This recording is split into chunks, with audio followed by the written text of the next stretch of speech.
नमस्कार। आकाशवाणी जयपुर अजमेर से प्रस्तुत हैं प्रादेशिक समाचार।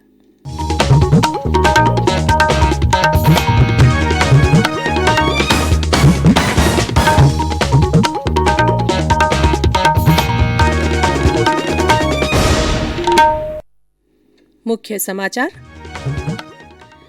राज्य बजट को सत्ता पक्ष ने बताया विकासोन्मुखी, विपक्ष ने कहा आमजन के साथ छलावा।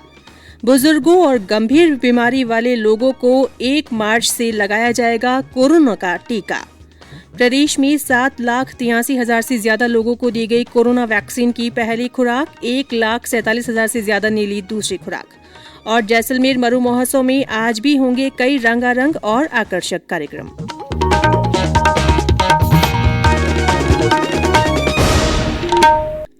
समाचारों के साथ मैं रितिका गुप्ता। कोविड-19 महामारी के खिलाफ देश एकजुट होकर लड़ रहा है। आप भी हमारे साथ सुरक्षा और बचाव के 3 आसान एहतियाती उपायों का संकल्प लें। मास्क पहनें, 2 गज की दूरी है जरूरी, सुरक्षित दूरी बनाए रखें, हाथ और मुंह साफ रखें। और अब समाचार विस्तार से। राज्य के वर्ष 2021-2022 के बजट को कुछ लोगों ने लोक लुभावना तो कुछ ने प्रदेश के विकास को गति देने वाला बताया है। केंद्रीय जल शक्ति मंत्री गजेंद्र सिंह शेखावत ने बजट को घोषणाओं का अंबार बताते हुए कहा कि बजट को देखकर ऐसा लगता है जैसे सरकार मध्यावधि चुनाव में जाने वाली है। भाजपा के प्रदेश संगठन महामंत्री चंद्रशेखर ने कहा कि ये बजट बेरोजगार, किसान और आमजन के साथ छलावा है। प्रदेश के नागरिकों को निराशा हाथ लगी है। भाजपा की राष्ट्रीय मंत्री डॉक्टर अलका सिंह गुर्जर ने कहा कि इस बजट में महिलाओं और बालिकाओं के उत्थान के लिए कुछ भी नहीं है और न ही सुरक्षा व्यवस्था को लेकर कोई कार्य योजना बनाई गई है। भाजपा के पूर्व प्रदेश अध्यक्ष डॉक्टर अरुण चतुर्वेदी ने कहा कि मुख्यमंत्री ने कोरी घोषणाएं करके झूठी वाहवाही लेने का प्रयास किया है। प्रदेश महामंत्री भजनलाल शर्मा, मदन दिलावर, सुशील कटारा ने बजट पर प्रतिक्रिया व्यक्त करते हुए कहा कि डीजल पेट्रोल पर वैट को कम करने का कोई भी प्रावधान मुख्यमंत्री ने नहीं किया है। संविदा कर्मियों को भी राहत देने का कोई फैसला इस बजट में नहीं है। सांसद राजेंद्र गहलोत और रामचरण बोहरा ने कहा कि ये बजट युवा और बेरोजगारों के साथ धोखा है। इनके लिए कोई नीति प्रस्तुत नहीं की गई। भाजपा अल्पसंख्यक मोर्चा के प्रदेशाध्यक्ष एम सादिक खान ने कहा कि बुनियादी बिंदुओं को छोड़कर इस बार अल्पसंख्यक समुदाय के लिए बजट में ना कोई नई घोषणा की गई और ना ही पहले से जारी किसी योजना को मजबूती देने पर ध्यान दिया गया। राष्ट्रीय लोकतांत्रिक पार्टी के राष्ट्रीय संयोजक और नागौर सांसद हनुमान बेनीवाल ने बजट को लोक लुभावना बताया और कहा कि इसके धरातल पर क्रियान्वयन होने के कोई आसार नहीं है। वहीं परिवहन मंत्री प्रताप सिंह खाचरियावास ने बजट को आम जन को सर्वोच्च प्राथमिकता देने वाला विकासोन्मुखी बजट बताया। परिवहन मंत्री ने कहा कि सबसे बड़ा फैसला ग्रामीण परिवहन बस सेवा शुरू करना है। सूचना और जनसंपर्क राज्य मंत्री डॉक्टर सुभाष गर्ग और कृषि मंत्री लालचंद कटारिया ने कहा कि देश के इतिहास में पहली बार किसी राज्य सरकार द्वारा अलग से कृषि बजट पेश करने की घोषणा स्वागत योग्य है। जनजातीय क्षेत्रीय विकास मंत्री अर्जुन सिंह बामनिया ने अनुसूचित जातियों और अनुसूचित जनजातियों के विकास को गति प्रदान करने वाला बजट बताया। जलदाय और ऊर्जा मंत्री डॉक्टर बीडी कल्ला ने प्रदेश के विकास को गति देने वाला बताया।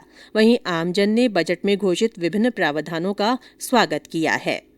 नमस्कार, मैं नईमुद्दीन अपोलो टोंक से। छोटे बच्चों के लिए जो निःशुल्क शिक्षा और उनकी किताबें और जो ड्रेस के लिए जो 8वीं तक के लिए जो प्रावधान किया है वो बहुत ही सराहनीय है। चिकित्सा क्षेत्र में भी बहुत अच्छा बजट दिया है। करीब करीब आम जनता को छूता हुआ इस कोरोना काल में इन्होंने आम जनता की भावनाओं को देखकर किसी भी प्रकार के कोई टैक्सों में बढ़ोतरी नहीं करी। नमस्कार, मैं विकास विजयवर्गीय, ब्लॉक संयोजक महात्मा गांधी जीवन दर्शन समिति टोंक राजस्थान। शांति अहिंसा प्रकोष्ठ को शांति एवं अहिंसा निर्देशालय की घोषणा की गई, जिससे गांधी को जीवित रखते हुए उनको आने वाली पीढ़ी में अमर रखा जा सकेगा।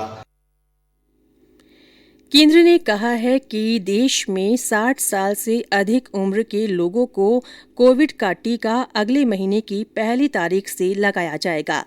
45 वर्ष से अधिक आयु के वे लोग जिन्हें अन्य गंभीर बीमारियां हैं, उन्हें भी अगले महीने की पहली तारीख से वैक्सीन लगाई जाएगी।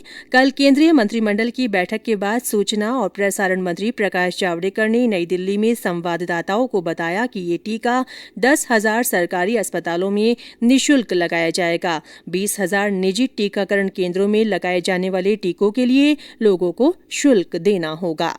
45 के ऊपर जिनको कोमॉर्बिडिटी है, माने भाई डायबिटीज है, हार्ट है, उसकी जो लिस्ट होगी वो आएगी, हेल्थ स्वास्थ्य विभाग देगा, तो वो 45 के ऊपर। लेकिन 60 के ऊपर कोई भी जिसको कोई बीमारी नहीं, वो भी जाके वैक्सीन ले सकता है।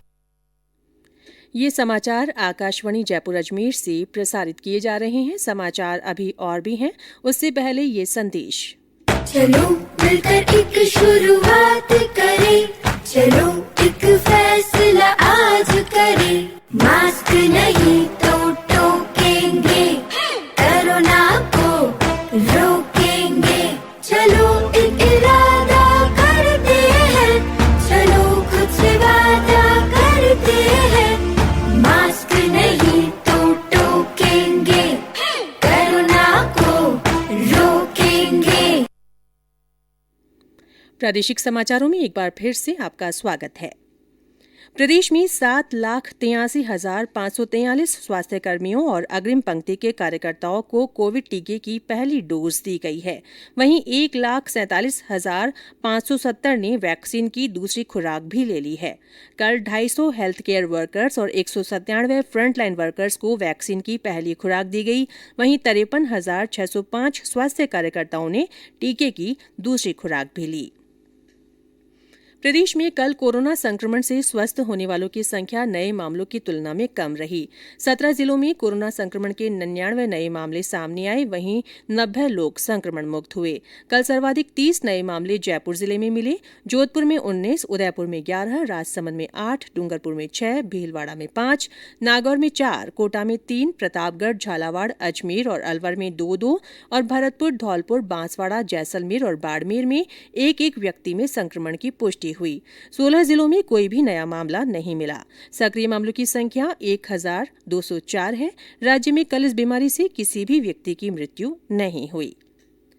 केंद्र सरकार की ओर से कोरोना के प्रति जागरूकता लाने के लिए जन आंदोलन चलाया जा रहा है। इसी के तहत आकाशवाणी जयपुर के समाचार बुलेटिनों में प्रसारित की जा रही विशेष श्रृंखला जनता का संदेश, जनता के नाम के तहत सुनिए हमारे श्रोता का संदेश।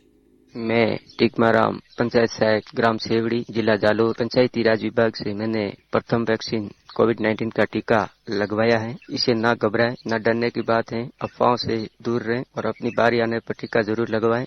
2 गज की दूरी, मास्क है जरूरी। धन्यवाद।